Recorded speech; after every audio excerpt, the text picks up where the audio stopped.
à tous, bienvenue dans Ça déraille, le podcast qui va avoir le droit à un Tour de France qui part de France. Vous avez compris, on va débriefer la grande boucle 2025 avec tous mes chroniqueurs. On va parler plein de choses, Pogacar, Vingegaard et Evenepoel. En plus, on a James avec nous, des Belges, des Français.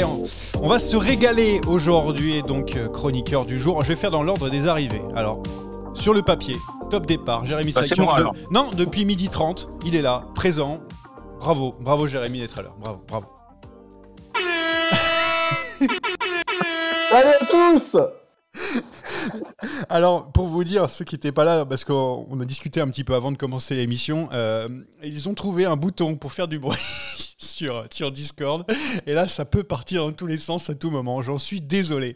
Mais donc voilà, ça commence comme ça. Ensuite, je vais prendre James qui est arrivé, qui a un petit peu de mal à se connecter, mais il est là avec nous. La Belgique, représentée, la Belgique en France d'ailleurs. T'es à Lille. Oui, je viens d'arriver, c'est génial. J'en peux plus déjà. Et ensuite, le troisième chroniqueur qui, si vous avez regardé l'émission depuis le départ, avant qu'on commence le podcast, eh bien, il a eu du mal à se connecter, mais comme never, il arrivait en retard, comme d'habitude. Voilà, tout à fait. Merci Jérémy. Théo est quand même là avec nous. Bonjour Théo. On va te dire bonjour quand même. Bonjour à tous, c'est parce que je cherchais mon maillot jaune. Oui, maillot jaune. Je l'ai le maillot jaune, pour ceux qui nous regardent. J'ai pris le maillot jaune. Je transpire dedans, je vous le dis, il fait 31 degrés chez moi, c'est insoutenable. Donc, je le disais, le Tour de France, évidemment, 2025, on va en parler, si on arrive à placer deux mots entre deux sons de trompette ou de tambour. On a aussi donc un petit peu de Paris à la fin. On n'attaque pas, évidemment. Et donc, un quiz. Alors je vous le dis, j'ai taffé dessus. J'ai taffé monstrueusement dessus. Il faut rester, voir si ça fonctionne bien en tout cas. J'ai prévu un petit truc. Surtout, ne loupez pas, mais ça sera dans très longtemps vu le retard qu'on a pris. C'est parti, on va partir pour le débrief, la preview de ce Tour de France 2025. Putain, t'as fait une bonne sortie aujourd'hui, hein. Papa va rentrer puis il va aller faire du tempo maintenant, hein. Et donc, grand départ de Lille, ça je l'ai dit, je vais faire un petit peu le parcours, après direction à la Normandie, la Bretagne, et on descend vers les Pyrénées, les Alpes, Paris, donc les Champs-Élysées avec Montmartre dedans, c'est un petit peu le parcours en résumé, des profils accidentés, un petit peu moins de place pour les sprinteurs, de la montagne à gogo, ça on l'avait vu lorsque ça avait été dévoilé en octobre dernier, donc on va pas revenir sur le parcours, on va d'abord poser à mes chroniqueurs la question des 3 points, vous savez, qu'on a envie de voir sur le Tour de France. Jérémy, 3 points rapides, évidemment. Tac, on y va comme une sulfateuse. Ouais, 3 points rapides. J'ai envie de voir une première semaine pam. J'ai envie de voir un Pogacar moins fort que sur le reste de la saison. Je n'y crois pas, mais j'ai quand même envie. Et un gros match pour le maillot vert, parce que là, j'y crois. On a 3 sprinteurs qui se tiennent en un mouchoir de poche. Donc, allez, faites la bagarre. Ouais, ça aussi, ça m'excite un petit peu, mais selon ce qui se passe, le maillot vert, c'est peut-être pas un sprinter qui pourrait le porter à la fin du Tour de France. On en parlera tout à l'heure. James ? Alors, que Poggi se fasse piéger dans les 10 premiers jours, il soit avec un retard pour entamer la montagne. Okay. 2, qu'Arnaud Delis retrouve de la forme et donc signe des top 5. Et 3, que Signe des top 5. C'est quoi cette ambition ? Ouais, que Delis finisse la première étape. Calmez-vous, il dit ce qu'il veut. Calmez-vous.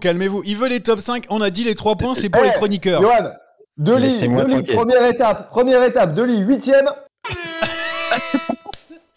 Je vous jure. Franchement, je suis content. Je vais demander à Discord de supprimer ces boutons. Il est intenable. Vas-y, James, finis après ton top 5 de Delis. Et mon 3e point, j'espère que la dernière étape sera décisive pour le classement général. Ah, super, voilà, bravo, un bon point. Bravo, James. Bravo. Théo, vas-y. Alors, j'ignorais qu'il y avait un conducteur, mais... Non, mais c'est pas possible. J'aimerais bien un Lenny Martinez, voir un Lenny Martinez, pardon. Non, au top, parce que bon, il y a eu un premier tour l'année dernière qui a été un peu poussif, donc moi ça va être une des grandes curiosités françaises de ce Tour de France. Pogacar, j'ai l'impression qu'il fera sa course tout seul, donc j'aimerais bien voir une course au podium quand même ouverte entre Evenepoel, Vingegaard, Roglic, Lipovic. Et pourquoi pas un invité surprise. Et puis je suis très curieux, en effet, je rejoins Jérémy pour la bataille du maillot vert. J'espère juste que Pogacar ne fera pas une razzia, parce qu'on peut en revenir sur le barème des points sur certaines étapes. J'ai peur que Pogačar aille chercher aussi tous les maillots, donc on en rediscutera tout à l'heure. Tout à fait, on va parler de cette course au maillot jaune, maillot vert. Bon, maillot à pois, c'est un peu différent, on ne le fera pas dans les détails. Juste pour préciser, mardi 19h45, donc on tourne le mercredi. Demain, retour sur les 3 points et des cartes blanches, voilà, qui a été noté dans la discussion. Voilà, bravo. Il n'y a même pas besoin de dire 19h45, mercredi, pas mercredi. C'est la 5e saison. Il n'y a pas eu un seul épisode sans conducteur. Donc où on est? Non, mais ça, alors là, ne m'en parle pas. Ne m'en parle pas. Tiens, Jérémy, garde la parole, parce que c'est vrai que ça faisait partie un petit peu de vos 3 points. Bon, James souhaite que Pogačar chute et prenne 10 minutes avant la montagne pour voir s'il est capable de remonter. Mais en vrai, pour cette course au maillot jaune, sur le papier, au départ, il y a quand même un ultime favori, c'est Tadej Pogačar. Maintenant, la question qu'on se pose, c'est savoir, est-ce que, pour toi, dans ton esprit, il peut être embêté sur Tour de France? Est-ce que tu vois un scénario où il y a une bataille avec Pogačar? Je ne dis pas encore qui, mais voilà, pour toi. J'ai assez peu d'espoir sur le fait que Pogačar puisse perdre à la régulière. Maintenant, oui, il peut tomber, il peut se passer plein de choses, il peut être malade. Mais si c'est le cas, je pense qu'il y a aussi un gap entre Vingegaard et les autres. Donc avant qu'on ait du suspense sur ce Tour de France pour la victoire, je pense que ce sera compliqué. Donc effectivement, Théo a raison. Finalement, la bagarre est peut-être sur la 3e marche du podium. Mais on est à l'abri de rien. Oui, c'est vrai que sur le papier, James, tu vas être d'accord avec ce que vient de dire Jérémy. On a donc Tadej Pogačar, 1 degré moins Jonas Vingegaard, et c'est le podium où il y a un peu de suspense. Est-ce que tu es d'accord avec cette analyse? On a déjà le 1-2 pour toi en ta tête, ou bon, évidemment, avec ton scénario de perte de temps dans la première semaine, même si on n'y croit pas trop, ça peut être différent, mais c'est un petit peu ça, en gros. Oui, sur le papier, ça semble écrit. Pour répondre à la toute première question, est-ce qu'il peut être embêté? Oui, mais pas sur 3 semaines. Parce que tu sens Non, mais parce que tu sens que... il peut déjà être embêté factuellement sur le chrono à Caen, parce que là, normalement, Remco il doit lui prendre du temps à ce moment-là, sinon ce sera vite plié pour le petit Belge. Et puis, on va voir hein, sur les premières étapes de montagne si Vingegaard peut quand même un peu tenir le coup sur la première ou la deuxième étape de montagne. Donc il peut être embêté, mais sur la longueur, ça paraît compliqué. Voilà. Je vois Théo froncer des sourcils. Est-ce que c'est parce que tu viens de lire une news qui te plaît pas, ou est-ce que tu n'es pas d'accord? Que les Belges pensaient vraiment que Remco Evenepoel pourrait gagner le Tour de France, c'est pour ça. Ah ouais? J'ai pas dit ça. Bon. On ne peut pas le gagner, on ne le gagnera pas, mais on peut au moins gagner le contre-la-montre de Caen. Comment ça? Ça reste possible. C'est au bout le 5e jour. Au bout d'une semaine, un peu moins d'une semaine, pour donc ce contre-la-montre entre Caen et Caen, bizarrement. On continue donc de parler de ce Pogačar, peut-être duel avec Vingegaard. Surtout, Théo, on peut se poser cette question de savoir, est-ce que Vingegaard peut rattraper ce retard qu'on a vu ces dernières semaines? Pogačar, il était bon tout le temps, mais il a assommé un petit peu ce Dauphiné. Est-ce qu'il y a une lueur d'espoir pour toi dans ton esprit par rapport à ce que peut faire le Danois sur 3 semaines? Intrinsèquement, sur le papier, je vois pas comment on peut rattraper. Pour moi, il y avait 4-5% de différence entre les deux. C'est énorme à ce niveau-là. On ne se rend pas compte. Et sur le Dauphiné, je m'attendais à avoir, vu les déclarations en plus de Plugueux qui avaient précédé le Dauphiné, en faisant un peu monter la sauce, en disant que Vingegaard n'avait jamais été aussi fort, ce qui est sans doute vrai hein, d'ailleurs. Qu'il n'avait jamais été aussi fort, etc. Et d'ailleurs, on minore un peu son Tour de France de l'an dernier, hein, où je pense que Vingegaard était déjà très très fort, voire même plus fort que les années précédentes. Là, je vois pas ce qu'on peut faire de plus en 2 semaines, hein, très très sincèrement. À un Pogačar rattrapé par la maladie ou un coup de bordure ou un coup de... Pour moi, il faudra inventer quelque chose pour la Visma. Il faudra plus se contenter de se cacher derrière un enchaînement de cols qui pourrait être plus bénéfique à Vingegaard sur le papier que Pogačar, parce que j'ai l'impression que Pogačar a beaucoup travaillé cet aspect-là depuis quelques mois et que ce n'est plus une faiblesse. Donc il va falloir trouver des issues de secours pour la Visma. Il y a une première semaine piégeuse, mais très sincèrement, je vois pas trop où on peut mettre à mal Pogačar et son collectif. Surtout qu'avant, il y avait des petites faiblesses. On disait, quand c'est trop en altitude, il souffre un petit Ouais, peu. La c'est ça. chaleur, ça. ah ouais, la chaleur, un petit peu quand la chaleur. Bon, il a montré que ça y est, maintenant c'est terminé tout ça. Donc finalement, il y a vraiment plus aucune faiblesse de Pour moi, sa le part. seul endroit où il peut perdre du temps, c'est le chrono de Caen, en effet. James a raison, il faut le dire. C'est le seul endroit où, même sur Vingegaard, il peut perdre du temps. Et il l'a montré sur le Dauphiné que pour l'instant, il y avait des axes d'amélioration sur ce contre-la-montre-là. Est-ce que sur 3 semaines, à la fin du tour, ce contre-la-montre pèsera beaucoup? Je suis pas sûr. Ouais, surtout qu'ensuite il y a un contre-la-montre, donc à Péragude qui est en montée. Un James. motif d'espoir, en fait, pour moi, le motif d'espoir, c'est dans les 10 premiers jours où je crois que le collectif Visma est peut-être mieux armé sur ces 10 premiers jours que les Émiratis, parce qu'on a quand même du Affini, du Benoît, du Van Aert, du Jorgensen, qui sont vraiment très à l'aise sur ce type de terrain-là, tandis que UAE, on a quand même mis, pour ainsi dire, que des grimpeurs, même s'il y a quand même Wellens et Polite qui seront très très forts. Voilà, il y a peut-être un espoir de le piéger, sait-on jamais, même si on n'y croit pas trop, hein, mais voilà, peut-être que là, il y a quelque chose à faire. À Caen, il faut absolument rentabiliser. Allez, pour Remco, s'il arrive déjà pas à lui prendre une minute là, déjà que l'espoir est très très mince, mais s'il n'arrive pas à lui prendre une minute à Caen, ben, ça sera encore plus compliqué que. Moi, que j'ai du prévu. mal à imaginer la Visma essayer de faire un plan, pas tout risqué, mais en tout cas risquer pas mal de choses dès la première semaine pour mettre à mal Pogacar. J'ai du mal à voir la Visma tenter de faire des choses dès le début de ce Tour de France. Voilà. Ouais. Non mais Et surtout, pourtant, c'est ce qu'il faudrait peut-être faire en fait. tu disais James. Parce que c'est ce qu'il faudrait peut-être faire, parce que bon, à un moment donné, on voit bien la supériorité du Slovène. Donc à un moment donné, est-ce que tu te dis bon, on va attendre la montagne et on espère un mauvais jour de Poggi, ou est-ce qu'on essaye d'être un peu plus entreprenant? On a quand même plusieurs atouts aussi, hein. Jorgensen, on a le vainqueur du Giro avec Yates. Pour moi, on peut tenter collectivement des prises de risque. Maintenant, je suis d'accord avec Théo, je vois mal comment Visma pourra se dire bon allez, on met tout sur la table durant les 10 premiers jours et le reste on s'en fout. Donc c'est un peu compliqué à imaginer. Et puis le mec en face n'a pas de faiblesse, donc c'est un peu compliqué aussi à imaginer. Ouais, vous parliez aussi des équipes. Attention, ne dites pas de faiblesse, mais en face aussi, c'est du costaud pour rouler, même dans les monts. On a quand même Narvaez, Polite et Tim Wellens. Bon, t'as vu comment il marchait fort, James, sur les championnats de Belgique. Jérémy, sur le papier, quand même, UAE, ils sont quand même une armada incroyable. En plus, il y a Joao Almeida qui sera là, qui est quand même considéré comme le 3e homme de ce début de saison, je veux dire dans les courses par étapes. Enfin franchement, sur le papier, c'est quand même ultra costaud. On a l'impression qu'UAE est invincible. Hein.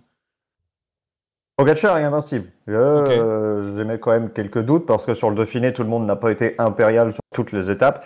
Maintenant, le facteur X, ouais, c'est Joao Almeida. Alors Joao Almeida, il a fait de Suisse, il n'a pas pu faire de rappel d'altitude. C'est un désavantage d'avoir une semaine de moins de récupération. Ouais, si vous voulez, mais bon, Joao Almeida, c'est le meilleur coureur de course par étape d'une semaine cette année. Et ça, comme un atout pour Tadej Pogacar, c'est hyper précieux. D'autant que Almeida, c'est pas Ayuso.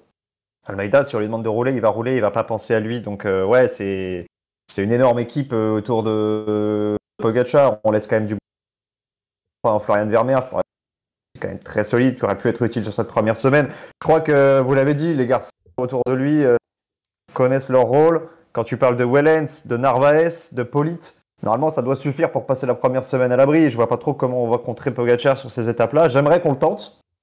Je suis d'accord avec ça. Un peu comme ce qui s'est passé sur la première étape du Dauphiné. Mais sur la première étape du Dauphiné, Visma en a mis de partout. Et qui a gagné l'étape? Pogacar. Ouais, non mais Oui. mais bon. Mais au moins l'esprit était là, et c'est ça qu'on veut voir surtout. C'est Exactement. pas une attitude où on renonce, où on accepte, quitte à perdre, autant perdre avec les honneurs. C'est toujours D'accord. plus beau pour c'est pour la beauté du sport. Et néanmoins, j'ajouterais un élément par rapport à Almeida, c'est le client parfait. Justement, lui, par exemple, dans les 10 premiers jours, on connaît le sens du placement du Portugais. Pour ses chances de podium, j'ai un petit peu peur pour Almeida. Dans les 10 premiers jours, quand ça va être un peu nerveux, Et puis, Almeida, comme tu dis, il a déjà en fait eu ses friandises. Il a déjà eu sa carte personnelle sur les courses par étapes, donc il n'aura aucun souci à se mettre au service du Slovène parce que sa saison est déjà réussie à Almeida. Ouais, mais après, s'il peut prendre un petit podium comme avait fait Yates Ah oui, il y a bien 2 sûr. ans, il peut le prendre avec Bien plaisir. Ça fait partie, en tout cas, oui, bien sûr. des coureurs qui potentiellement peuvent atterrir sur le podium. Est-ce qu'on a fait le tour sur ce duel Pogacar-Vingegaard, enfin duel qui apparaît au départ de ce Tour de France? Est-ce que vous avez autre chose à rajouter ou on passe à justement parler du podium avec donc cet objectif presque quand on regarde ce Tour de France, on dit bon 1 et 2 c'est fait. Maintenant, ça va être la 3e place, un petit peu comme ce qu'on a vu sur le Dauphiné où la 3e place a été un peu plus disputée. Maintenant, à savoir, et je vais d'abord poser les bases avec James, Remco, est-ce qu'il est en Belgique? Est-ce qu'on se dit, Remco, c'est objectif 3e place? Et est-ce que la 3e place, c'est le maximum pour lui? Enfin, qu'est-ce qu'on dit en Belgique, un petit peu, en gros, sur ça? En Belgique, on se fait surtout une raison. Ok. On a quand même du mal à imaginer Remco capable de jouer la gagne avec les deux. On se dit, espérons qu'il arrive à réduire l'écart avec les 2 premiers dans le but d'une progression. Ce qui est surtout important pour lui, c'est de gagner le contre-la-montre à Caen, ce qui pourrait lui ouvrir les portes d'un maillot jaune. Et ça, ce serait déjà en soi une étape de franchie pour lui, avoir le maillot jaune. Et puis, il faut voir aussi par rapport à la lutte pour le podium, on n'a pas vraiment non plus cette assurance d'une 3e place qui est promise à Remco parce que il y a quand même de la concurrence en face. On a vu le Dauphiné, normalement, il sera meilleur parce qu'il avait l'air vraiment très affûté au championnat de Belgique. Il sera dans le match, il sera dans le coup. Je serais curieux de voir l'attitude qu'il aura par exemple dans les 10 premiers jours. Est-ce qu'il va tenter une petite folie? Ce serait pas mal. Mais en face, il y a du niveau. Roglic, par exemple, on n'en parle pas du tout. Mais Roglic, faut voir un petit peu comment il a digéré sa chute au Tour d'Italie. Et puis Alipovic, qu'il faudra pas oublier. Et puis João Almeida, qui a montré cette année qu'il était quand même très très fort. Donc on va si il n'y a pas de podium en Belgique, on ne sera pas non plus scandalisé. On va rester sur Remco Evenepoel. Je vais donner la parole à Théo par rapport à ça. Est-ce que pour toi, le podium, c'est l'objectif, la 3e place? Et surtout, est-ce qu'il y a déception pour toi dans ta tête si Remco termine par exemple 4e ou 5e derrière, je sais pas, on parle de Roglic, on parle pourquoi pas d'Almeida, parce que James aussi, je complète, James disait aussi que le but c'est de réduire l'écart, mais on a l'impression que ces dernières semaines, avec aussi une préparation un peu tronquée, il a un peu plus reculé parce que vraiment, on le sentait même derrière d'autres coureurs, notamment sur le Dauphiné, on prend encore ça comme exemple. Vas-y, je te laisse la parole. Sur une base de résultats bruts, entendre James dire que s'il fait pas 3e, c'est pas une déception. Moi, je pense que ce sera un échec. S'il est pas 3 derrière Vingegaard ou Pogacar et qu'il est pas le premier des autres, c'est acté une régression comme résultat final par rapport à l'année dernière, tout simplement déjà. Si tu ne réédites pas ta 3e place derrière les autres l'année d'après, ça veut dire que intrinsèquement ton résultat il est inférieur à celui de l'année précédente. Alors après, certes, les conditions sont spéciales. On se rappelle de sa chute. C'est pas assez loin que ça s'arrête. Donc il y a des circonstances. Mais pour moi, clairement, s'il se fait battre par Almeida, Lipovic ou voire même Roglic, pour moi, c'est une régression. Ouais. Jérémy, par rapport à Remco, ton état d'esprit, est-ce qu'il se bat dans cette même cour? Est-ce qu'il vise le duo ou on a l'impression plutôt qu'il est dans cette masse un peu derrière de 3-4 coureurs qui vont se battre pour le top 5? Quand je dis top 5, c'est fin de podium et autour du top 5. Alors, de ses propres aveux avant le Dauphiné, l'objectif c'était de réduire le gap vis-à-vis des 2 devant. Lui, il ne regarde pas dans le rétroviseur. Je ne pense pas que ce soit le genre de gars à se battre le 4, le 5 ou le 6. Donc, dans cette configuration-là, moi, je suis plutôt d'accord avec Théo. Il ne fait pas à minima 3e, c'est une déception. Et même s'il fait 3e, selon la manière et selon les résultats sur les étapes et car ça peut aussi être déceptif. Déjà, pour moi, s'il gagne pas à Caen, déjà, c'est un problème.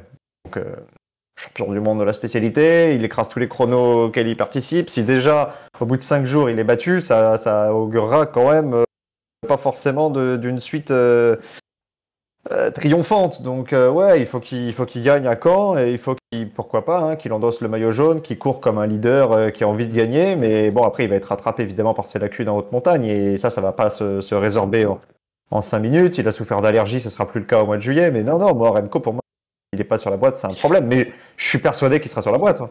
Ouais, donc t'as encore. Ah, t'es persuadé? Moi, je suis pas persuadé, parce que. Ah ouais, moi je suis persuadé qu'il sera sur la boîte. Pas convaincu non plus, moi. Ouais, justement, alors on va enchaîner parce que c'est la suite logique et James en parlait déjà. Si Remco n'est pas sur la boîte, on n'est pas tous à en être persuadés en tout cas. Qui? Roglic? Théo? C'est ça? C'est Lipovic? C'est quelqu'un de la Bora? Je sais pas, Ineos? Almeida? Quelqu'un d'autre? Pour moi, c'est Almeida qui a les cartes en main pour l'instant. D'autant plus si Pogacar se met à dominer très vite, tu peux partir du principe que on aura moins de tension à gérer un maillot jaune et que derrière, un Joao Almeida peut faire lui aussi sa course davantage. Ils l'ont déjà fait avec Yates il y a 2 ans de le mettre 3e. Pour moi, c'est pas du tout incompatible de courir les 2 lièvres à la fois. Et pour l'instant, je trouve qu'Almeida a donné toutes les garanties en tout cas, le Tour de Suisse d'Almeida, je trouve, est plus encourageant que le Dauphiné de Remco. Surtout qu'il a été battu par un coéquipier annoncé de Primoz Roglic. Primoz Roglic, on en parlait, tu en parlais, James, dans l'ombre, mais parce qu'il a abandonné sur le Tour d'Italie. Il y a quand même une ambition affichée de la part de son équipe d'aller sur le podium. Alors la place, ils l'ont pas dite, mais on imagine que les 2 premières, ça va être compliqué, évidemment. On verra l'effet de course en fonction. Maintenant, c'est pour toi l'outsider qui est un petit peu dans l'ombre et on se dit, tiens, Roglic, après il connaît un petit peu tout ça, mais il a été malchanceux sur le Tour de France à plusieurs reprises. Intrinsèquement, ça reste quand même un gars de qualité, mais le seul problème, c'est que comme il ne tient pas sur un vélo, on se dit toujours, de toute façon, avec Roglic, il va abandonner, et puis voilà, c'est un peu son souci. Mais bon, j'ai pas envie de l'enterrer trop vite. Voilà, ça reste Roglic, faut le respecter. Il a fait ses preuves aussi sur les grands tours. Il a beaucoup plus de références qu'à Remco, par exemple, à ce niveau-là, donc il faut le considérer et envisager le duo de la Bora comme quelque chose d'assez consistant avec Lipovic. Il y aura Vlasov en soutien. Donc, non, là, ce seront les adversaires, à mon avis, tout désignés dans le top 5. Pour revenir à Remco, je rappellerai quand même qu'il y a Ghana au départ. Donc, si jamais il est battu par Ghana au chrono, ne tirons pas non plus sur l'ambulance. C'est pas grave. C'est pas très grave. En Belgique, on nous dit Remco, c'est le meilleur rouleur du monde et de l'histoire presque. Donc bon. Ça, faut pas exagérer. Mais c'est ce qu'on dit. Du monde à l'heure actuelle, c'est le cas. Son palmarès parle pour lui. Mais Ghana, ça reste aussi une valeur sûre du chrono. Ce sera l'objectif de Ghana. D'ailleurs, sur ce Tour de France, Remco, lui, il a un objectif sur 3 semaines. Donc, si jamais Ghana venait à s'imposer, ça n'est pas, c'est pas la fin du monde non plus. L'important, c'est de voir combien de temps il peut prendre à ses rivaux, à Vingegaard, à Pogacar. Et c'est ça qui va être le baromètre de son chrono. Derrière, s'il y a une victoire d'étape, c'est tant mieux. Et un maillot jaune, ce serait encore mieux. Mais c'est surtout ça qui compte, de voir un peu l'écart sur le chrono. Et on a vu sur le Dauphiné, il n'avait pas fait des grandes différences sur ses adversaires, à part Poggi, justement. Et c'est ça qu'on espère quand même voir de nouveau. C'est-à-dire un Remco sur un parcours vraiment tout plat par rapport à Poggi, 33 bornes, si je dis pas de bêtises. Et si ça peut peut-être chiffrer, Mais voilà. Si on t'écoute, James, s'il fait pas 3e, c'est pas grave. S'il gagne pas le chrono, c'est pas grave. C'est quoi qui serait grave du coup C'est Van Wilder qui abandonne. Non, ce qui serait grave, ce serait de... ce serait complètement de s'écrouler. Moi, j'aurais aucun problème, vous savez, si jamais il faisait 5 ou 6, mais que derrière, il avait pris des risques, que derrière, il y a 2 victoires d'étape. Vous savez, bon, le podium sur le tour, c'est acquis. Il a déjà eu un maillot blanc, c'est acquis. Le seul objectif, c'est le maillot jaune. Bon, voilà, à partir du moment où tu as 2 gars qui sont au-dessus de toi à la régulière, j'ai envie de dire, bon, j'en ai un peu rien à cirer, quoi. C'est la manière dont il va rouler qui est important. C'est surtout de voir un Remco en mode sans regret et derrière, on verra. Il n'aura pas Landa non plus. Moi, j'ai surtout très peur par rapport à son équipe qui me paraît vraiment très faiblarde et l'absence de Landa va être très regrettable. Et puis, vous voyez, regardez la compo de Soudal. On a mis Merlier cette année avec Van der Berg. C'est bien la preuve aussi que, bon, on a bien compris du côté de Soudal que la priorité, c'est d'abord gagner des étapes. Et ce sera déjà bien, parce que si Merlier en gagne 3 et que Remco en gagne 2, vous savez, le tour sera déjà réussi pour Soudal Quick-Step à partir de ce moment-là. Et puis, il y a aussi l'enjeu de Remco par rapport à sa future équipe l'an prochain, parce que bon, ça discute beaucoup encore. Donc, qu'est-ce qu'il aurait changé, Landa? Moi, je veux bien, on dit il n'a pas d'équipe, il n'a pas d'équipe. C'est vrai, il n'a pas d'équipe. Mais en fait, en montagne, il n'y a que 2 équipes qui existent. C'est Visma et UAE. Landa, il aurait changé quoi? Il l'aurait accompagné plus loin, il aurait pu aller chercher 2-3 bidons, mais il n'aurait pas été décisif dans la course. Non, mais en fait, Landa, il sert à un moment donné, justement, quand il y a un coup de moins bien pour le ramener. Tu vois, quand ça commence à lâcher, justement, Landa qui est tellement costaud, il sera encore là à ce moment-là de la course, il peut l'aider justement à limiter la casse. Tandis que quand les 2 zouaves vont enclencher, il n'y aura plus personne pour l'aider à ce moment-là. C'est ça la différence. Et ça peut permettre, justement, Landa peut permettre de réduire l'écart au soir d'une étape. C'est surtout ça l'apport d'un Mikel Landa. Ouais, si on en est là, c'est que Remco répond pas aux exigences qu'on place en lui, parce que Remco, normalement, il doit être plus fort que Mikel Landa. Et dans la bagarre face aux 2, de toute façon, il n'aurait pas été dans le vocabulaire, hein, et on l'aurait mis à côté. Mais ouais, j'entends que ça puisse être un soutien psychologique et qu'il puisse à un moment donné se retrouver face à Lipovic et Roglic. Mais si on en est là, c'est que c'est pas le 3e homme sur le papier au départ de ce tour. Et moi, je suis persuadé que ce le sera. Donc on verra si la course répond ou pas à nos attentes. C'était sur le papier le 3e, mais ça reste du papier.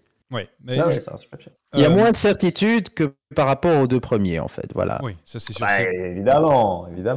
C'est pour ça et que Brian Cocker, il offre moins de certitude que Jonathan Milan, mais attention, on va quand même l'encourager. Attention, c'est jamais. J'espère pour toi. Attention au coq. attention, parce qu'il y a aussi Alexis Renard. Je le vois ce soir. Hein. Ah, bah tu le passeras le bonjour. Du coup, j'enchaînais, on est retourné sur Remco, mais je voulais parler un petit peu de Labora, parce qu'il y a une équipe pas si mal, Labora quand même en ce gros, avec donc Roglic. Depuis un an, on dit que c'est une équipe pas si mal, et puis résultat, 0 pointé, dis donc. C'est mon combat, je suis désolé cette année, mais... Bah non, mais...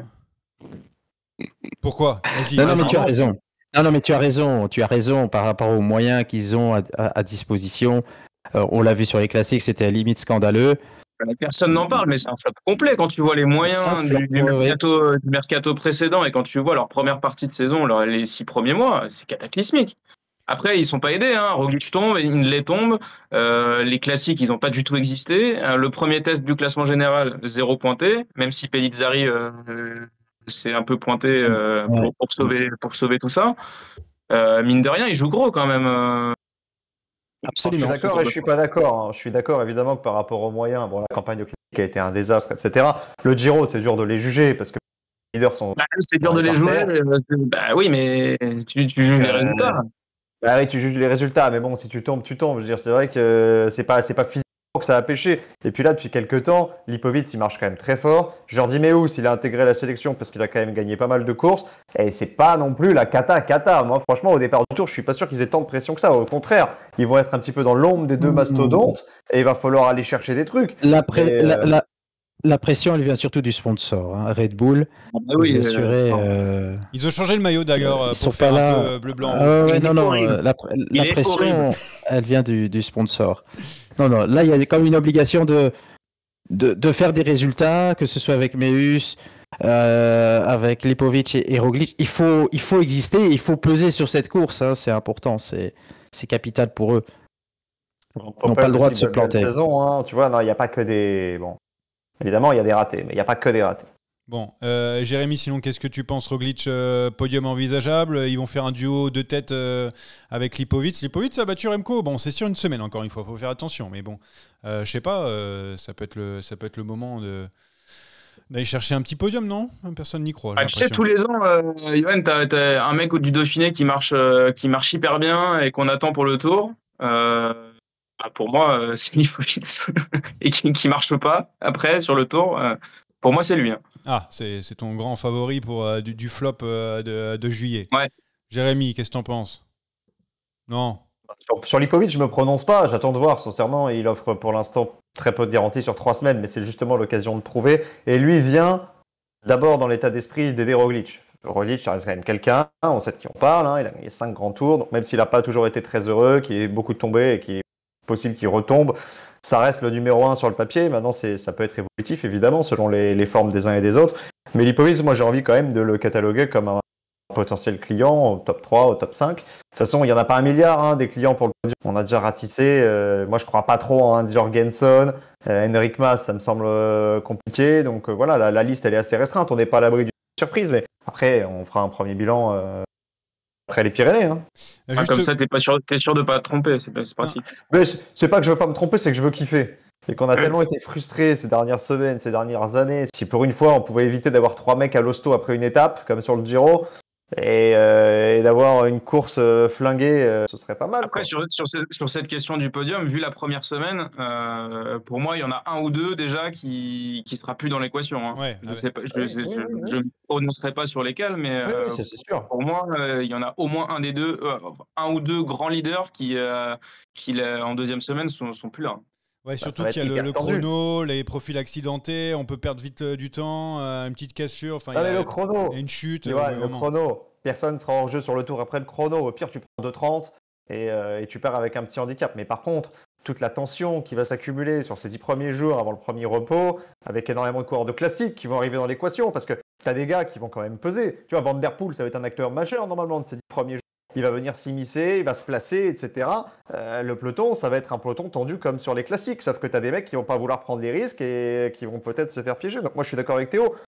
On aura déjà des premières réponses après 10 jours. Maintenant, sur les grands favoris, ce serait quand même déceptif que des mecs n'aillent pas au combat. Mais ça peut tomber, ça peut bordurer, ça peut exploser dans tous les sens. Donc c'est aussi moi ce qui m'excite dans ce Tour de France, c'est que la montagne arrive plus tard, mais parce que souvent, on se dit ouais, la première semaine. Non, là, la première semaine, il va y en avoir pour tout le monde. Hein. Ouais, non, mais je suis d'accord, mais surtout que c'est pour ça qu'on parlait de Remco tout à l'heure, mais et de Pogacar et de Jonas Vingegaard, mais cette première partie de Tour de France est quand même à l'avantage de Remco et Pogacar sur le papier, un peu moins d'un Jonas, donc déjà c'est pas bon pour notre ami danois. Mais je rejoins James, c'est pas parce que sur le papier c'est avantage les deux autres qu'il faut rien tenter. Et je pense que le harcèlement sera la clé sur ce Tour de France. Si vraiment ils veulent gagner, il faut prendre le risque de perdre. Tout à fait, bravo.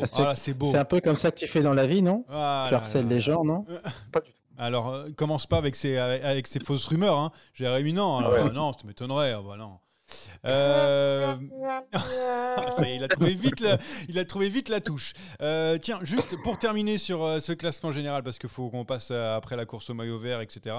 Je sais pas, pour le top 10, je regardais un petit peu les coureurs, parce qu'on disait qu'il n'y avait pas pléthore de candidats. Je regarde Félix Gall, voilà, chez Decathlon AG2R. Je suis en train de regarder un petit peu ce qui peut se faire. Alors, Ineos, on n'a toujours pas. Ils vont attendre la veille de la course pour donner leur officialisation. C'est ça, peut-être pas qu'ils sont au départ. Hein. Ah ouais, je sais pas. Bon, Carlos Rodriguez. C'est fou, hein, ça devait être hier. Hein. Ouais. Je sais pas ce qu'ils font. Il y a sûrement de l'embrouille à l'intérieur. Donc Carlos Rodriguez, normalement, devrait être là. On parle de Mathias Cainose. Vous avez vu certainement le tweet de Daniel Benson passer. Hein. C'est apparemment Bresford qui a décidé de s'immiscer là-dedans et de faire lui-même la compo. Et du coup, c'est pour ça que ça a pris du retard, apparemment. Bon, ouais, il y a 8 coureurs à choisir, en fait. Donc, à un moment donné, où tu sors, où tu sors, où je te sors. Alors, incroyable. Henrik Mas, donc, pour la Movistar, je donne un petit peu un Ben O'Connor. Lenny Martinez, on en parlera plus tard. Ou Butrago, évidemment. On a toute l'équipe Astana. N'oublie pas ma hot take. Hein.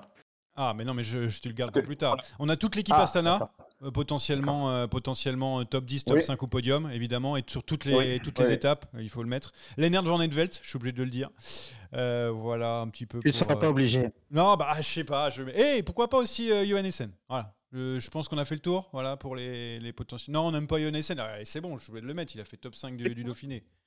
T'as déjà une déception, Théo. T'as déjà une déception, Théo. Perso, alors je sais pas où, pour vous la configuration, mais pour moi, il est en bas à gauche de cast. Avec en plus le maillot orange, on a le sosie. Je trouve qu'il il y a un petit air. Ah, bon, Théo, ça a l'air de le surprendre. Bon, voilà. Alors, soit Tobias, soit Anders, comme tu veux. De toute façon, c'est les deux. Bah, donne-moi le meilleur, hein, tant qu'à faire. Ah, bon, évidemment. Garde la parole, Jérémy, parce que c'était dans tes 3 points. On passe à la course au maillot vert. Ouais. Oui, super. Avec, sur le papier, 3 coureurs favoris. Après, peut-être on pourra en mettre d'autres. On va mettre du Meus quelque part au hasard. Mais Philipsen, Milan, Merlier. Non, pas du tout. Alors là, pas du tout. Autant tu me dis Pogacar, s'il fait un grand chelem, maillot vert, pourquoi pas, mais Meus à aucun moment. Oui, bah, Merlier. Milan, Merlier. Merlier, Milan, Philipsen, je pense que ça va se taper fort. Hein, et en tout cas, c'est ce qu'on veut. Petit avantage pour moi dans l'esprit pour les victoires d'étape à Team Merlier, parce que je le trouve plus fort intrinsèquement cette année. Mais Philipsen, ça passe bien les bosses. Donc tout ça nous donne, sur le papier, une course un peu alléchante. Et Jordi Meus, je pense qu'au mieux, il ramène une étape. Et je lui souhaite. Ce serait bien pour lui. C'est ce que je veux, hein. C'est pas maillot vert, j'y pense pas. Johan me dit maillot vert, mais où maillot vert. Non, je dis ça pour rigoler, parce qu'il me l'aurait sorti après. Pour rigoler. Qu'est-ce qu'on se marre, c'est non, attends, tu veux mettre aussi un petit truc genre blague nulle, etc. C'est parce que James il fait attention à Jordi, voilà, c'est bon, je le connais. Franchement, Johan, si Jordi Meus gagne le maillot vert. Donc non. Mais moi je vois bien gagner une étape. Ok. C'est vrai que Merlier sur le papier qui part avec un petit avantage, Milan qui découvre le Tour de France, qui va vouloir scorer. Non, Théo, bon, il me dit non. Attends, laisse-moi finir. Philipsen en expérimenté. Un avantage de vitesse de pointe, mais pas pour passer l'école. Hein. Ah oui. Oui, parce que là, si on part intrinsèquement du maillot vert, pour moi, c'est Pogacar qui est légèrement favori. Quand on voit le barème de points où tu as des gros points Mur de Bretagne sur les étapes punchy, etc. Si tu pars du principe que comme l'an dernier, il se rue sur les victoires d'étape et qu'il en laisse passer aucune, qu'il en donne aucune, pour moi, il va finir avec au moins 4-5 étapes, à voir lesquelles. Moi, je pense que justement, comme le niveau est très très élevé, à 2 ou à 3 au niveau des sprinters, je pense qu'on va se partager les victoires. Et c'est vrai que sur le maillot vert, plus tu fais une razzia, plus évidemment tu marques des points, donc plus tu as une avance confortable. Je vois pas. Je suis pas sûr qu'un Milan ou qu'un Merlier fasse 2-3 étapes. Je pense qu'on va se les partager un petit peu. Et donc, a fortiori, tu perds des points régulièrement.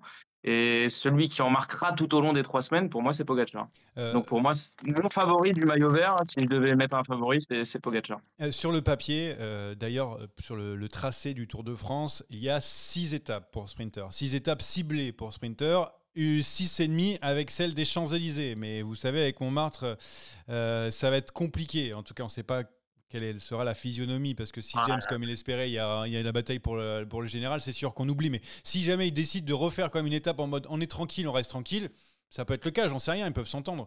Coupe de champagne et compagnie, ça peut être pour les sprinters, enfin bref. Donc 6, donc ça fait pas beaucoup. C'est vrai que Pogacar, sur le papier, s'il en prend 12, bon, ça va être difficile de lui enlever, d'avoir le triplé là-dessus. Il y a quand même 11 étapes où Poggi peut gagner. Hein. Oui, voilà. 11, ça fait pas beaucoup, je trouve. Attendez. Déjà, Pogacar, on est tous d'accord qu'il n'y aura pas 11 étapes, donc calmez-vous. Et puis, n'oubliez pas quand même qu'il y a des sprints intermédiaires qui, même s'ils donnent que 20 points, ça fait quand même 200 à la fin du tour, et que Pogacar, il va pas aller les faire. Si Pogacar commence à aller faire les points du maillot vert, pas sûr que ce soit très bien perçu. En vrai. Il a 10 minutes. C'est ce que j'allais ajouter à la démonstration de Théo.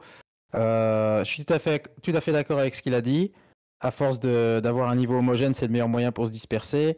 Mais il y a les sprints intermédiaires qui vont peut-être sauver les. Je suis d'accord, c'est ce qui va peut-être sauver les purs sprinters. Mais attention, il y a un type dont on ne parle pas du tout. C'est Mathieu Van Der Poel. C'est dans les attractions, on en parlera plus tard. Non, parlons-en tout de suite. Ok, allez, vas-y. Question.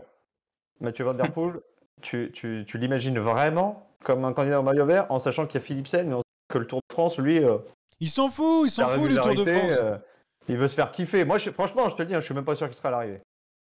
Ouais, bah il a encore des À échéances. l'étape de peut-être, avec Montmartre, le il VTT. aura peut-être envie de la gagner, justement. Il a peut-être envie, mais il a envie de tout en fait. Il a envie d'aller en vacances, il a envie le VTT, il a envie de préparer Qu'est-ce une que cross.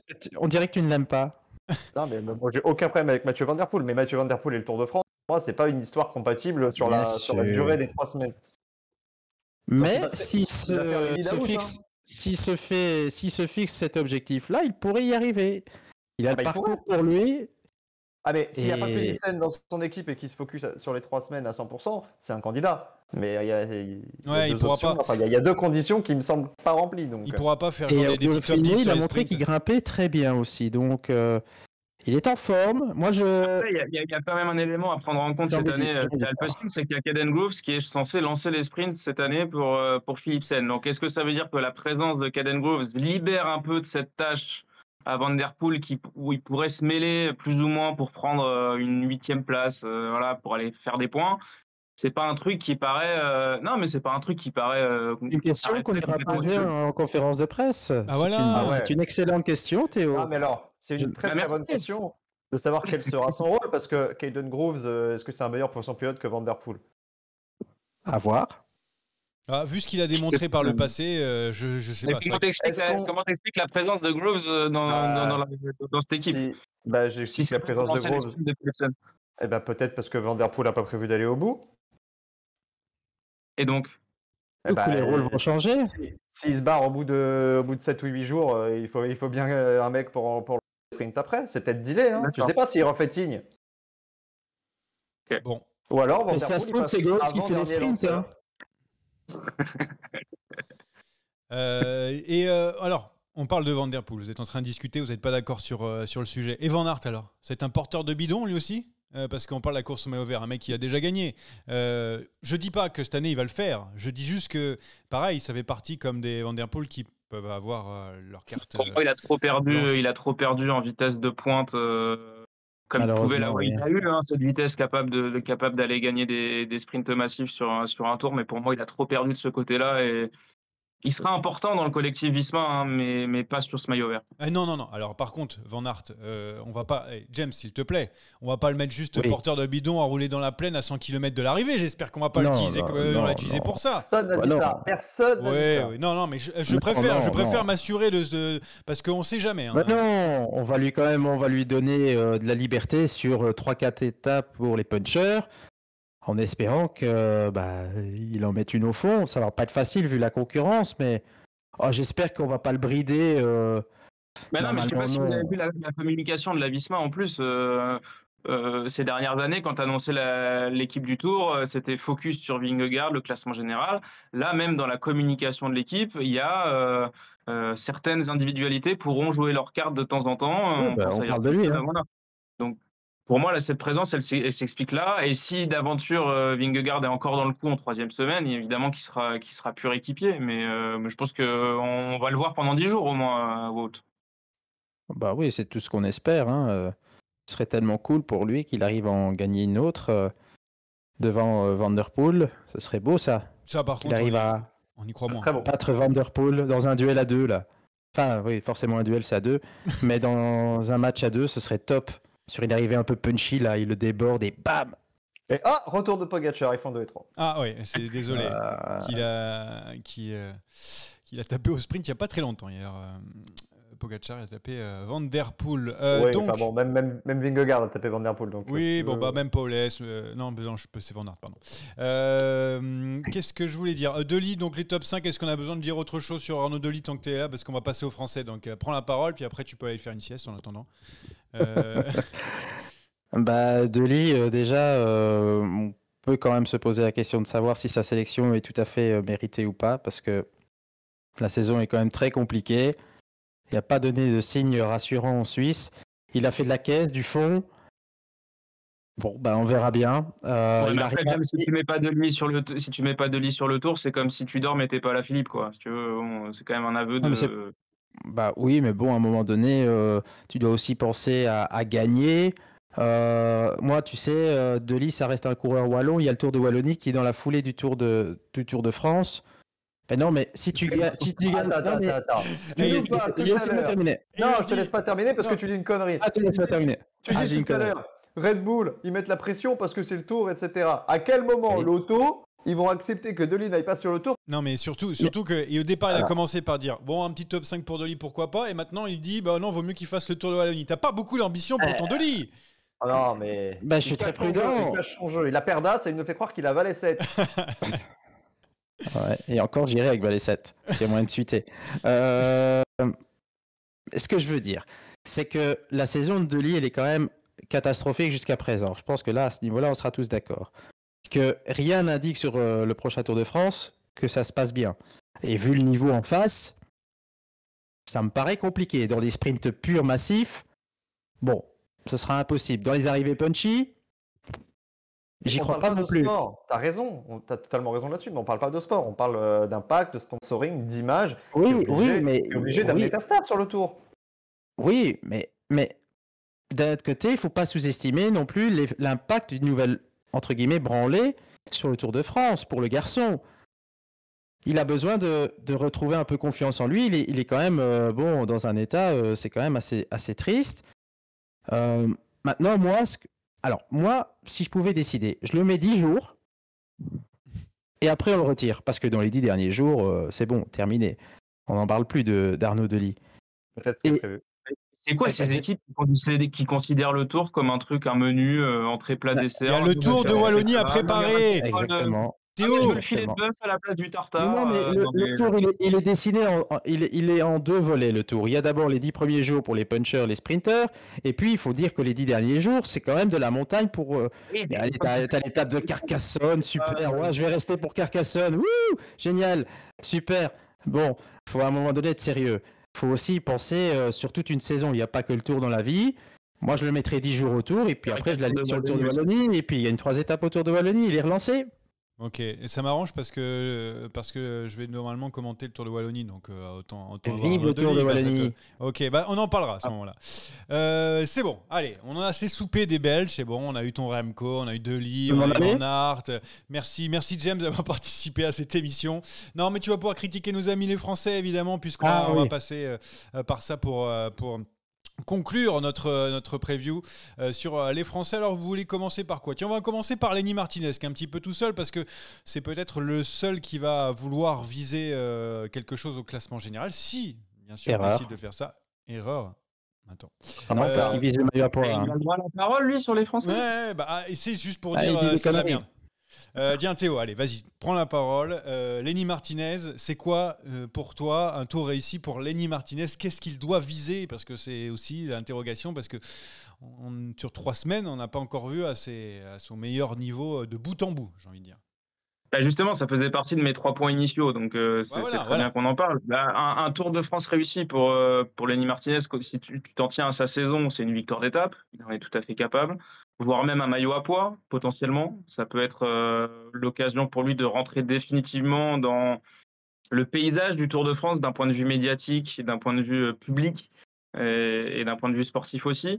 Moi, en revanche, dans sa progression, je suis un peu déçu que dans cette communication-là, on axe le Tour de France de Martinez sur une unique potentielle victoire d'étape. Je trouve que c'est plutôt une erreur parce que... quand même, on a embauché Lenny Martinez chez Bahreïn pour viser un podium du Tour, voire même plus. Est-ce qu'il en a les capacités? Je ne sais pas, ça c'est un autre débat. Mais il y a eu cette découverte l'an dernier avec Groupama VDJ où c'était peut-être pas le bon moment, mais il a déjà un Tour dans les jambes. Donc cet aspect découverte là, il l'a déjà fait. Les années passent vite. Je trouve un peu dommage qu'on exclue de facto une potentielle protection pour un classement général. Alors c'est sûr que forcément, s'il est proche au classement, il aura moins de liberté en montagne. Mais je trouve que c'est un peu dommage. J'aurais plus vu Martinez à la chasse aux étapes dans une saison où il aura fait déjà un grand tour pour un classement général, un type Giro, comme c'était potentiellement le cas sur le papier pour David Gaudu. Donc je trouve ça juste un petit peu dommage pour son deuxième Tour de France de brider ce truc-là parce que on sait qu'on a besoin un petit peu de domestiquer le Tour de France pour jouer un classement général. Et puis en plus, il faut qu'il en profite parce que ça va être peut-être la seule fois où il pourrait être la coqueluche des supporters français parce que l'année prochaine, il y a Paul Sexas qui va gagner le Tour. Donc c'est sûr qu'il a intérêt d'en profiter. Ah, je rigole, j'en étais sûr. Alors mais là, Moi, je mets des pièces comme ça, c'est bon, des petits beefsteaks là, que je donne, là, les chiens ils sont en train de manger. Ce sera Jérémy. Arnaud Wider déjà pour commencer. Ouais, première ouais, chose. ouais. On verra sur le tour de l'avenir, monsieur. Ça se réglera là. Voilà. Bon, alors, monsieur Trompette, là. Monsieur Saakian, qu'est-ce qu'on en pense de Lenny Monsieur Martinez? Trompette. Qu'est-ce On peut qu'on en l'appeler pense? comme ça maintenant. Moi, je vais pas te dire ce que j'en pense moi. Je Oui. vais simplement te dire ce que Lenny Martinez nous a dit quand on l'a rencontré au Dauphiné, parce que Ouais, c'est intéressant t'as le de melon. savoir dans quel état d'esprit lui il y allait. Lui, il y va assez libéré. Il y va en se disant je vais essayer de rester placé, simplement pour voir où j'en suis. Donc, ne pas essayer de prendre trop de temps dans la vue. Si jamais ça se passe pas bien, il y a 2 objectifs. C'est protéger Buitrago et c'est essayer de partir après à la conquête des victoires d'étape. A priori, il fera le chrono de Peragude à fond parce qu'il se croit capable de faire une bonne perf, mais pas au point, évidemment, d'aller chercher Non. Pogacar, Vingegaard. Mais dans aucun cas, sauf si Buitrago tombe, dans aucun cas, ce sera le leader de la Bahreïn. Donc ça, c'est quand même important à relever parce que quand tu dois analyser la performance d'un coureur, tu dois aussi t'interroger sur son rôle dans son équipe. Donc même s'il n'est pas distancé, ça ne sera pas forcément la carte numéro 1 maintenant, parce que c'est pas forcément le coureur auquel on pense tout de suite pour se placer, pour se protéger. On l'a rencontré, nous, le soir de la première étape, quand Buitrago, justement, a accompagné les 4 gogols devant. Et on lui a dit, et toi, tu voulais pas essayer, machin. Il fait, bah, je pouvais pas, quoi. C'était pas, c'était juste de l'ordre de l'impossible. Donc, ces 10 premiers jours sont quand même pas trop en sa faveur. Il y a un chrono, il se débrouille pas si mal, mais il va aussi laisser des plumes. Donc moi, je veux croire qu'après 10 étapes, je pense qu'il sera un peu loin et qu'il aura des possibilités d'aller jouer des étapes. Et contrairement à ce que dit Théo, moi je pense qu'une victoire d'étape, peu importe son classement général, ce serait déjà un super résultat. Parce que si tu finis la saison avec je une dis pas que étape... ce serait pas, je dis pas que ce sera un mauvais résultat. Je trouve que juste que dans sa construction de plan de carrière où on l'amènerait dans les prochaines années à jouer le classement général du Tour, je trouve dommage qu'on perde une année supplémentaire à ne pas prendre de repères dans cette course au classement général-là. En revanche, il finit avec une victoire d'étape et il aura porté le maillot à poids, je sais pas, 3 jours ou j'en sais rien. C'est évidemment un Tour de France réussi. Mais Ouais. Voilà ce que j'en pense et voilà ce que lui en disait. Alors évidemment, ça peut basculer hein, si Buitrago est pas bien, s'il lui passe bien les premières étapes, mais à mon avis, il va partir à la chasse aux étapes. Parce que franchement, être Lenny Martinez et être équipier de luxe de Santiago Buitrago pour une 9e place, Oui. ouais, putain les gars, ça fait pas rêver. Hein. Franchement, C'est vrai, mais c'est vrai qu'il a quand même un profil de scoreur et il score hein, quasiment tout le temps. Hein, Lenny Martinez, lorsqu'il y a une étape de montagne, on l'a encore vu récemment. je pense qu'il ira en chercher une hein, et ça restera, même s'il est à la chasse aux étapes, je pense la meilleure carte française pour le classement général, même si on n'en a pas vraiment. Hein. Mais, Martin, il fera top 10 encore. Ouais, top 10 ? Non, top 15. Ah, attention. Tiens, James, je suis désolé, mais on passe les Martinez, on a entendu, il faut qu'il joue les étapes, je pense que tu es d'accord avec ça. Là, Philippe, qu'on a vu pas mal, tiens, on va pouvoir te lancer là-dessus. La Philippe qui a été bon sur le Tour de Suisse, même s'il n'a pas été bon, enfin, dans son registre, on va dire, parce qu'il jouait un classement général, ce qui n'a pas été vraiment le cas dans toute sa carrière. Tu le sens comment, toi, là, Philippe, allez ?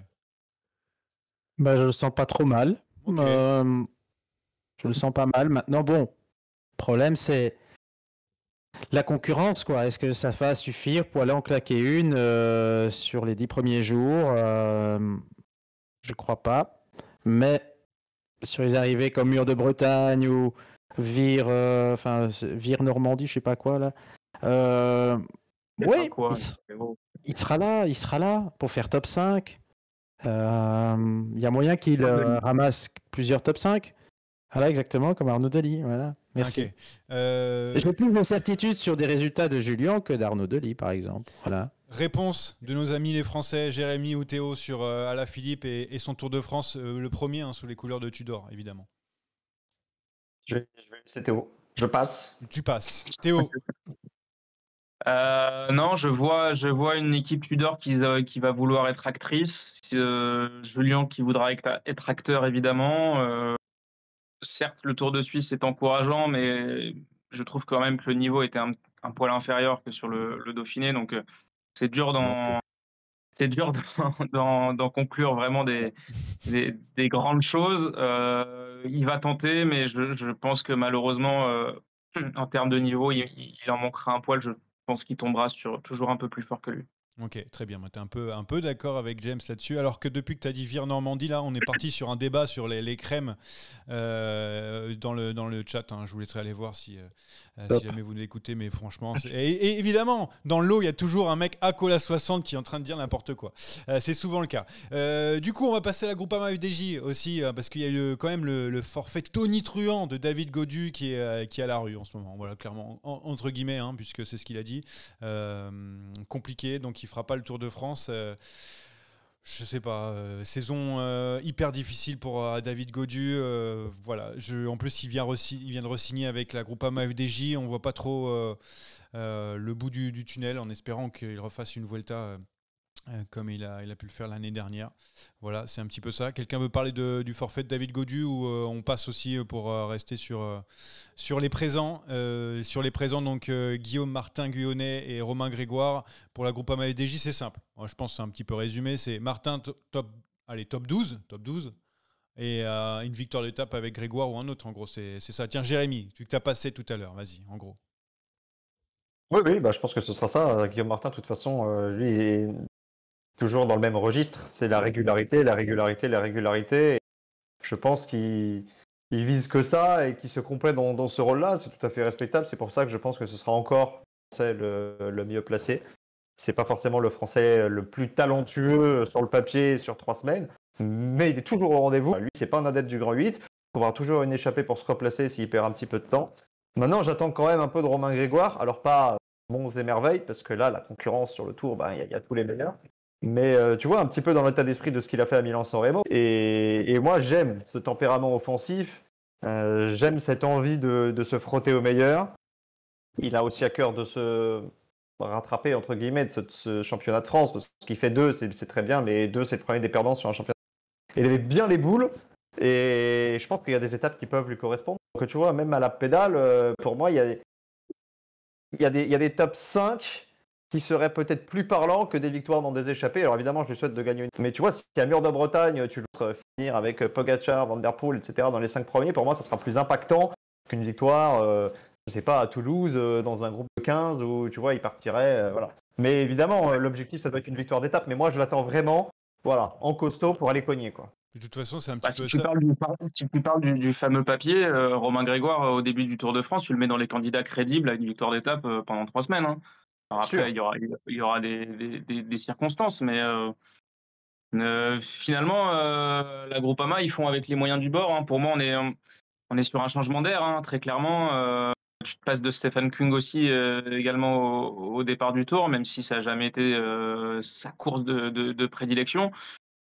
Tact quand même, je n'irais pas parler jusqu'à de déclassement, mais en tout cas de changement d'air hein, pour la Groupama FDJ qui, mine de rien, fait débuter quand même 3 anciens membres de son équipe développement sur le Tour, donc c'est quand même une belle histoire aussi.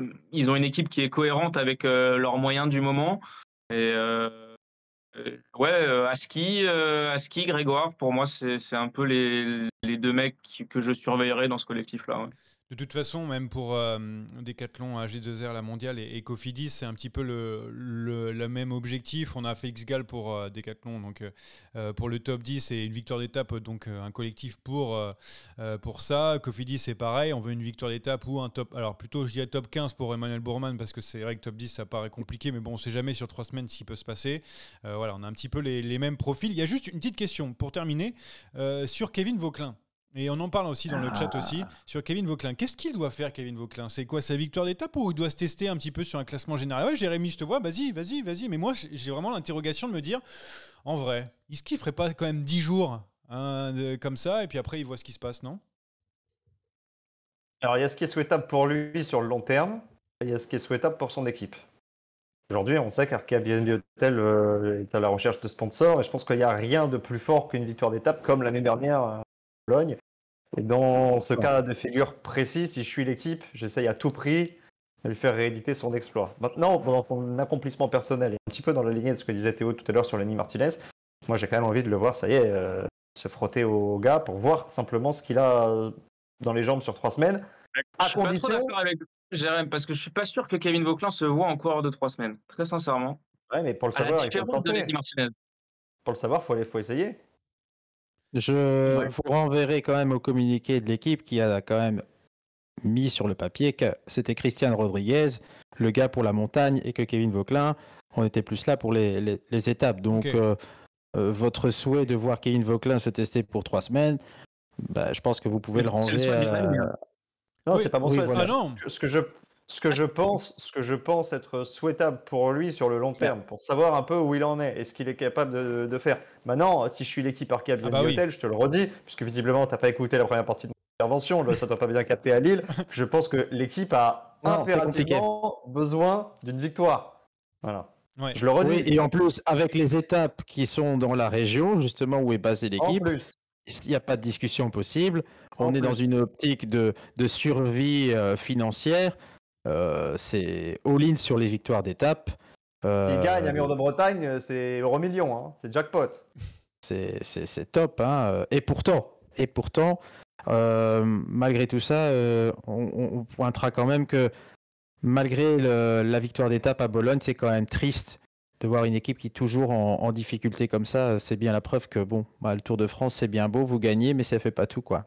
Ouais, c'est vrai, et on leur souhaite de pouvoir briller sur ce Tour de France pour pouvoir redémarrer l'année prochaine, même s'il y a des coureurs qui sont déjà partis, ou en tout cas dans l'état d'esprit loin de cette équipe l'année prochaine. Allez, on termine par la carte blanche des chroniqueurs. Bon, je suppose que Théo va le découvrir, mais alors là, c'est le moment où vous pouvez parler de n'importe qui, n'importe quel coureur, n'importe quelle chose. Voilà. Alors, c'est pas 10 minutes, James, je te vois venir, parce que tu vas nous faire un discours sur un coureur sombre belge pendant 10 minutes pour nous dire ouais, il vient de ce petit village de je sais pas quoi, on s'en berre. Tu me fais ça 30 secondes, fais ça, et après on passe à autre chose. Jérémy, comme tu es le plus assidu, comme tu es la personne qui a noté ce que tu as. Le prof a des chouchous, c'est dingue. Ben oui, mais bon, il fait son boulot correctement. Donc je peux, oui. Et après, il y a quiz derrière. On me pose la question dans le chat. Et donc, du coup, carte blanche, tu parles de tout ce que tu veux. Vas-y, c'est parti. J'ai 2 cartes blanches, ça tiendra en 30 secondes. La première, je veux voir Emile Verspringue dans les échappées, je veux voir sa continuité par rapport au Tour de Suisse. J'étais surpris de le voir dans l'équipe d'Alpecin et je suis assez content qu'à 23 ans, il puisse avoir cette opportunité-là. Et puis pour faire chier Steve Chanel aux commentaires, j'espère qu'on verra sous tous les angles Roel van Sint Maartensdijk parce que s'il est là dans les sprints, le petit pépère, il va avoir du fil à retordre. Ouais, ou une échappée pancarte, tu vois, où il faut le dire toute la journée. Comme avec, tu veux, tu veux. Mais je veux le voir partout. Ok, très bien. C'était la carte blanche donc de Jérémy. James, alors de qui veux-tu, ou de quoi d'ailleurs, hein, ça peut être un petit peu tout, tu veux nous parler? Très vite, on reste dans le cyclocross et on va parler de Thibaut Nys, un puncher qui a quand même montré de belles choses l'an passé. Il arrive un peu avec un point d'interrogation, malade. On verra. Mais donc ce sera un peu aussi une attraction dans ce Tour de France. Donc on verra un petit peu, par exemple, une étape comme Mur de Bretagne, où est-ce qu'il peut finir par rapport à des Poggi, des Romain Grégoire. Voilà. Très bien. Voilà, c'est tout.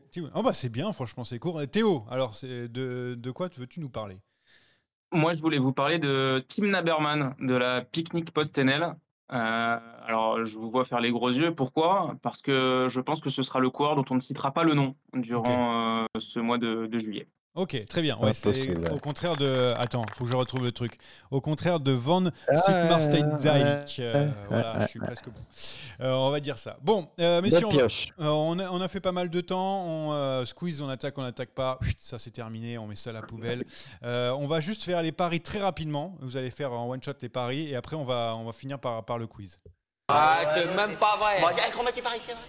Allez, vous me répondez très vite, très simplement, qui va s'imposer. Vous me donnez un nom à chaque fois, comme ça après je vais pouvoir le noter. Qui va s'imposer sur ce Tour de France 2025 ?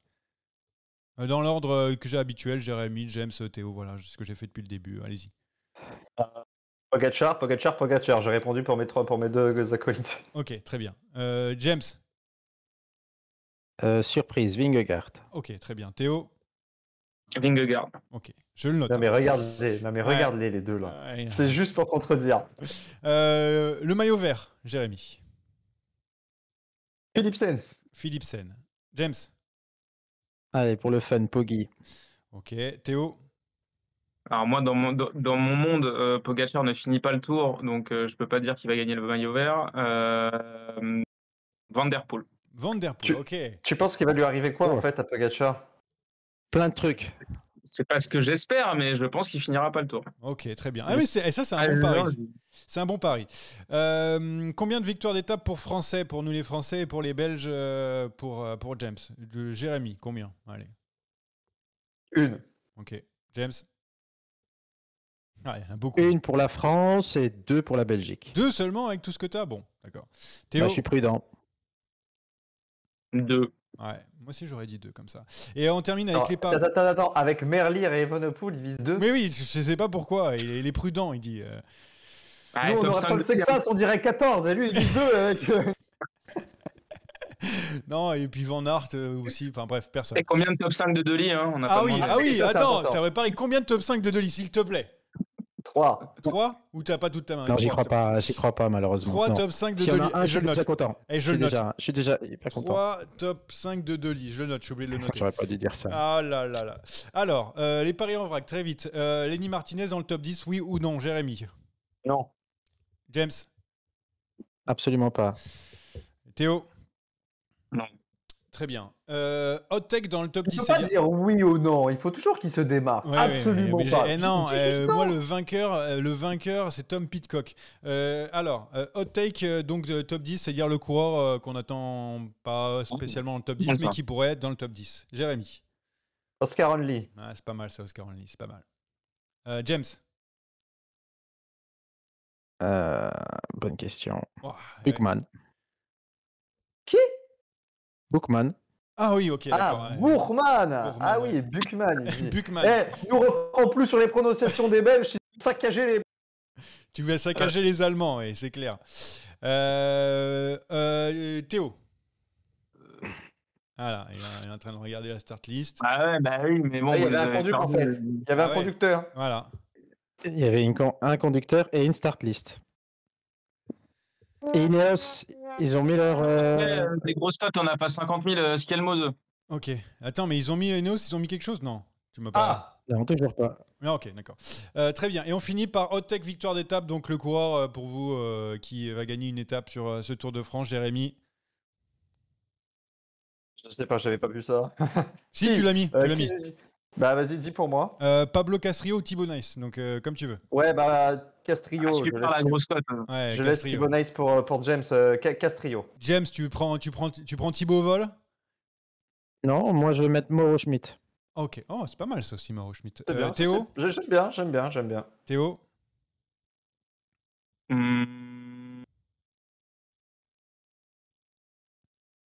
Je vais mettre. Voilà, il est en retard pour l'émission, il est en retard au Je vais pari. mettre Lewis Aski. Lewis Aski, très bien. Lewis Aski pour Théo. Merci messieurs, je vais noter tout ça et on verra ça à la fin du Tour de France. En attendant, on a un quiz à faire. Voilà, c'est cadeau. Ce quiz est une dictature orchestrée par moi-même. J'ai pas compris la question, c'est... Alors c'est du grand n'importe quoi, je vous préviens. C'est vraiment du grand n'importe quoi. Quoi? Non, je dis bizarre. Un quiz organisé par Johan Tritz du n'importe quoi. Alors, Je l'avais pas vu venir. j'ai repris les paroles de chansons. Alors désolé, James, c'est que des chanteurs français. Ah non, quoique c'est francophone. Donc, des chansons de chanteurs francophones. Et du coup, c'est sur des paroles d'un coureur. Sur les paroles d'un coureur. Ok? J'ai rien compris. J'ai rien compris non plus. Donc, un chanteur. On a un bruit pour ça ou pas? De quoi? Attends. Un chanteur, donc. Ah oui. Un coureur. Il y a un jeu de mots à faire avec les deux. Vous avez compris? Ok. Tu pourrais pas donner un exemple pour qu'on comprenne, nous qui sommes très. Vous inquiétez pas, je vous mets le premier. Je vous mets le premier, c'est plus. On essaye. C'est plus court. C'est plus court. C'est le jeu là? Déjà, j'ai rien entendu.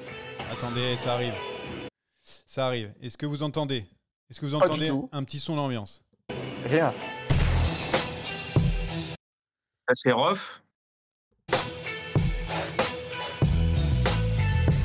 Mais je comprends pas le jeu en fait. Astana, dès que j'arrive, sans la rage de vaincre, dopage, mon époque, ma médaille d'or, j'y au choc, une Vuelta, 2 fois Liège, l'Amstel et le reste, Paris-Nice, Dauphiné et un podium sur le Tour. Alors voilà. Evenpool. De quoi? Evenpool. Mais non, alors c'est un nom, c'est avec le chanteur et avec le coureur, il y a un jeu de mots. Il y a un jeu de mots, J'espère dans le chat, vous allez pouvoir m'aider. Il y a un jeu de mots avec donc le coureur à trouver et donc le chanteur. Il y avait Théo qui avait le chanteur. Oui, bah c'est Ross, mais du coup. Bah du coup. Primoz Roglic. Non. Ah, vous avez pas écouté Non, les mais paroles? Non, mais les paroles, moi, j'étais en fou rire. Donc j'ai le entendu remette qu'il a gagné l'Amstel, mais. Ouais, vous voulez que je vous remette? J'en mets les paroles? Ah bah attendez, j'en mets les paroles. Je perds mon temps ici pour des cuisses pareilles. Astana, dès que j'arrive, sans la rage de vaincre, dopage, mon époque, ma médaille d'or, JO choc, une Vuelta, 2 fois Liège, l'Amstel et le reste, Paris-Nice, Dauphiné et un podium sur le Tour. Alors? Ah, j'ai arraché mon casque, j'ai rien entendu, putain. Non, mais je vais pas le remettre 3 fois. Bon. Non, mais vas-y, moi, j'abandonne sur le premier, j'ai rien compris. Vinokourov. Il y a eu dans le chat, ils ont trouvé Vinokourov. Vinokourov. Ouais, ok. Ça, c'est simple. Vous enlevez un, et j'en ai plein d'autres. Super. C'est génial. J'en ai. Allez, je continue. Alors, lequel vous voulez? Qu'est-ce que je vous mette? Le dernier, là.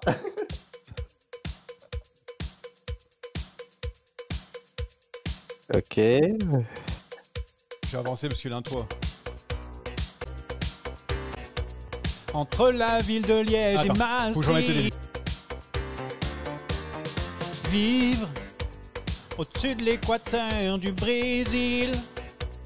Entre la ville de Liège et Maastricht. À l'heure d'été, pas facile. Prends-moi la main, viens rouler. J'ai porté le maillot arc-en-ciel. J'ai dans le sac un Roubaix. Gilbert un autre, les Montagnard, oui, Philippe Gilbert, oui. Super Montagnier. Qui te disent tout, viens gagner. Stop. C'est bon, tu peux arrêter là. Et il a craqué le tritz là. En effet, c'était donc Philippe Gilbert. C'est bon. Je laisse un petit Bravo. peu la chanson pour que les autres puissent apprécier. Le chat a trouvé dès le début. Alors, Mais c'était Après quoi, l'Équateur de quoi? Comment ça, le chat a trouvé? L'Équateur et le Mexique, c'est quoi le rapport en fait? Non, au-dessus de l'équateur du Brésil ou je sais pas quoi. C'est les paroles de. En fait, j'ai repris les paroles de Gilbert Montagnier et j'ai remis un petit peu ma sauce, tu vois, pour Philippe Gilbert. Ah ouais. Ok. Parce que moi, je cherchais un Sud-Américain, là, rien à voir. Non, mais parce qu'il était au-dessus. Bah évidemment, la Belgique c'est au-dessus. T'as pas compris le jeu encore. Hein. Ah, j'ai pas compris le jeu. Ok, allez, je vous en remets un autre. Tiens. Ouais. T'es sûr? Parce que. Oui. Ouais, faut que j'aille faire des cours. Pareil, il est déjà 2h30 là. 700 millions de fans de Pinot. Et moi. Moi, ma vie, ma grande envie. Le Tour de France et le maillot jaune. J'y pense et puis j'oublie. C'est la vie. Oui, Jérémy, tu as? Non, je voulais juste te flasher. Et c'est bien, faites un buzz comme ça quand vous avez, c'est pas mal.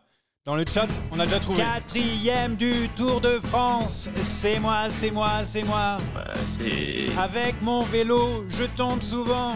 Les chutes, c'est mon dada. J'y pense et puis j'oublie. C'est la vie. 3e de Liège, Bastogne-Liège, c'est moi.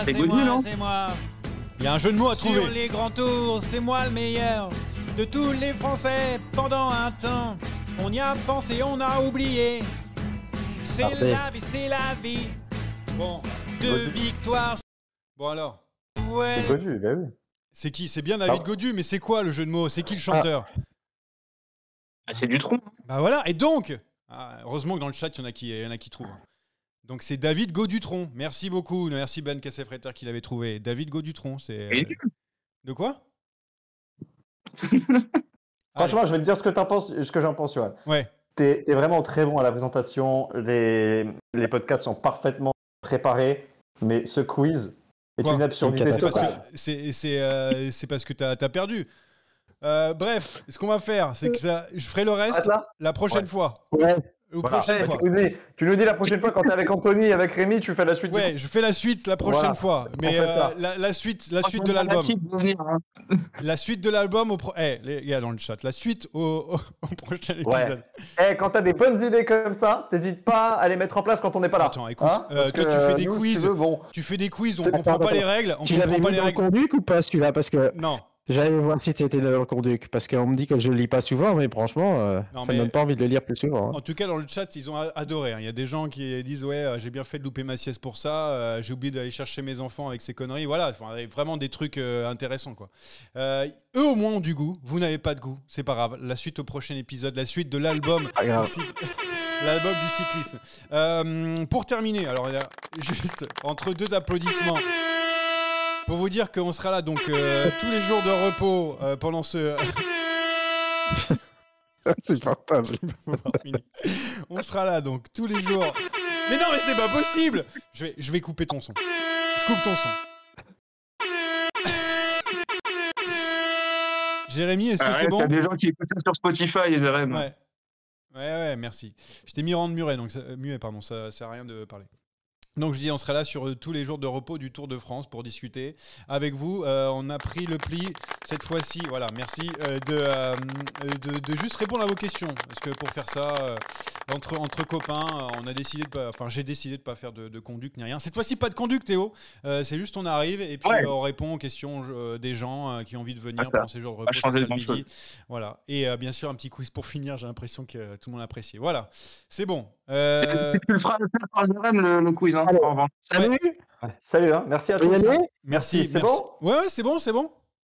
Ouais, bah écoutez. 14h33, puis sans déconner. Attends, je te signale que tes copains là, de l'échappée, ils ont fait 1h30. T'aurais été là-bas, t'aurais pas dit excusez-moi les gars, ça fait 1h30. Donc, et j'ai envie de dire poète camembert. Voilà, terminé. Merci. Et c'est sur ça qu'on va se quitter. Merci à tous d'avoir suivi cette émission, ce super épisode. Merci. Allez, ciao.